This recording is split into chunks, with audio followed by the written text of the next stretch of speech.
Há cerca de 5 anos, eu tenho o meu filho, chama Samuel. Hoje ele está com 9 anos, quando ele tinha 4. Eu viajei daqui para Brasília, minha família mora em Brasília, família do meu pai. E eu cheguei na casa da minha prima, onde nós íamos ficar hospedados.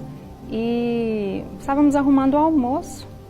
E o Samuel brincando com os cachorros. Ela criava vários cachorros, ele estava brincando com eles.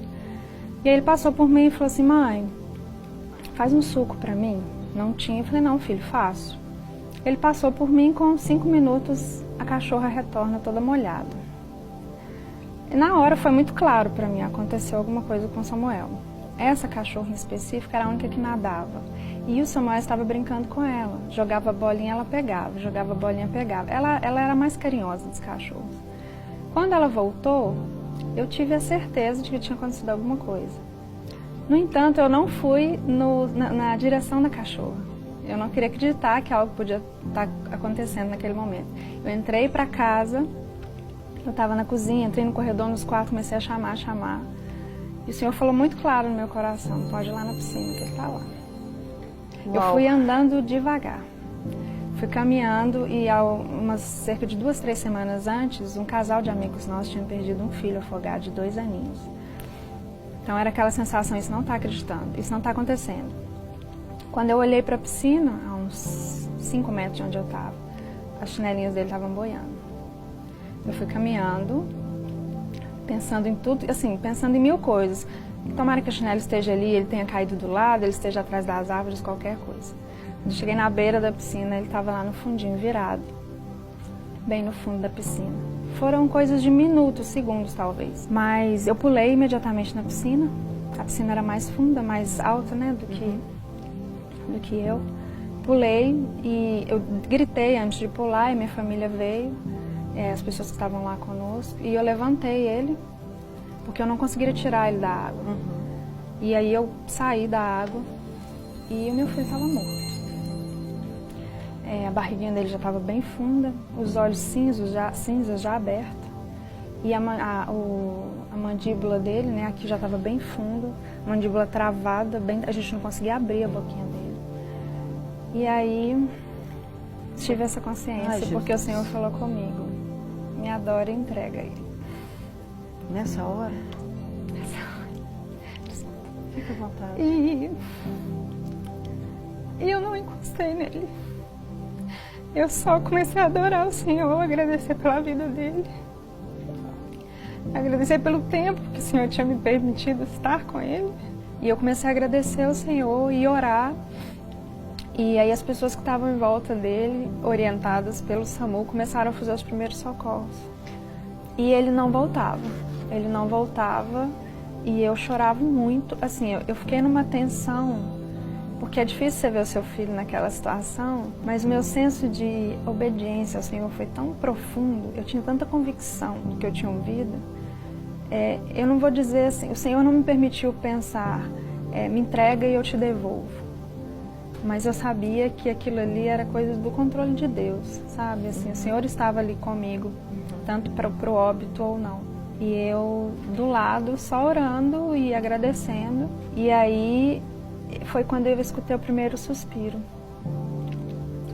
E aí eu comecei a ministrar a vida no Samuel, sabe? Assim, comecei mesmo: Senhor, ministrar a vida do Senhor na vida dele. Traz o Samuel de volta para mim. E comecei a chamar por ele: filho, a mamãe está aqui, a mamãe está aqui. Chamando ele. E ele custava puxar o ar e voltava e parava. Custava puxar o ar, voltava e parava.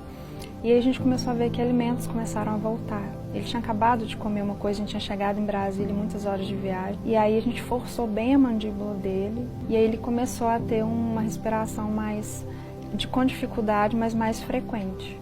Só que ele começou a gritar muito. Ele berrava. E quanto mais ele berrava, mais dificuldade ele tinha de respirar. E eu comecei a cantar para ele. Cantei vários louvores. Tem a música Príncipe da Paz, que é uma música do Diante do Trono. Eu cantava muito para ele quando ele estava na minha barriga. Muito. E isso começou a acalmar ele. Só que com a questão de eu cantar para ele, o chefe da equipe falou assim, eu não tenho como levar essa criança sem a mãe. Ele falou assim, eu não sei o que ela está fazendo, mas eles precisam ir juntos. E eu fui cantando para ele o tempo todo, até ele chegar, e a oxigenação veio voltando, até chegar no hospital. Chegando lá, ele ficou gritando ainda muito, né? E aí os médicos resolveram dar uma medicação muito forte para ele, porque eles estavam com medo dele ter uma parada respiratória e ser, infelizmente, o que, né, daria o final na história, já que ele tinha conseguido alcançar tantas coisas. Aí deram uma medicação forte, ele dormiu durante 3 horas. Quando ele acordou, o médico falou, você não toca nele, deixa ele descer, deixa ele andar ou conversar e vamos ver o que aconteceu. Aí ele levantou e falou assim, mãe, o que eu tô fazendo no hospital? Eu falei, filho, você tá um pouquinho dodói, a mamãe te trouxe, mas tá tudo bem, a gente já vai sair daqui. Aí ele levantou, desceu da cama, foi no banheiro, fez xixi, voltou, sentou e falou assim, mãe, você sabia que eu afoguei? Eu sabia, filho, mamãe trouxe você no hospital porque ficou um dodóizinho no seu pulmão, você vai tomar o remédio e vai ficar tudo bem. Ele falou assim, eu fiquei te esperando na água, você demorou muito para me buscar. Eu falei, filha, porque a mamãe ficou um pouco sem coragem. Ele falou assim, mas não tem problema, porque enquanto você não vinha, eu estava conversando com Jesus. Ele ficou comigo o tempo todo. Ele me levou num lugar lindo, que tinha uma mesa muito grande, cheia de frutas. Só que eu só comi banana e maçã, porque eu não gostava das outras. Você sabia que ele me ressuscitou? Eu falei, sabia. Ali eu tive a convicção, né, do agir e do controle lindo de Deus em tudo. E o mais lindo foi que o médico entrou e ele falou assim, eu não tô vendo sequela nenhuma nele. E ele contou vários detalhes dessa experiência dele. Ele falava assim, mãe, sabia que o rosto de Jesus brilha muito? Porque eu não consegui olhar para ele. Eu fiquei andando de mão dada com ele, mas eu não consegui olhar no rosto dele. Eu tive uma convicção muito grande da soberania de Deus. Eu me vi como agraciada, né, por ter recebido aquele milagre. Eu percebi claramente um propósito especial de Deus na vida de Samuel. E foi incrível tudo o que aconteceu. Enquanto eu estava lá com ele, veio uma mãezinha cristã, me abraçou, me beijou, orou por mim. E depois vieram me contar que ela tinha perdido o filho de afogamento no dia anterior. E assim, a minha vida foi outra depois disso. Foi outra com o Samuel, foi outra com o Senhor, sabe? Eu não tenho como ter dúvida da existência de Deus. Hoje o Samuel está com quantos anos? Está com 9 anos. 9? E alguma coisa ficou desse? Nada. Nenhuma sequela. Nada. Inclusive, quando ele ficou internado, isso foi numa sexta-feira. Aí no sábado à noite o médico falou comigo, olha, liga no seu trabalho, eu estava em Brasília, você vai ter que ficar aqui pelo menos uma semana. Ele está com pneumonia gravíssima nos 2 pulmões, foi uma bactéria que pegou. Eu não tenho a menor condição de liberar essa criança. Isso era por volta de 10 horas da noite, foi o último exame do plantão que ele fez.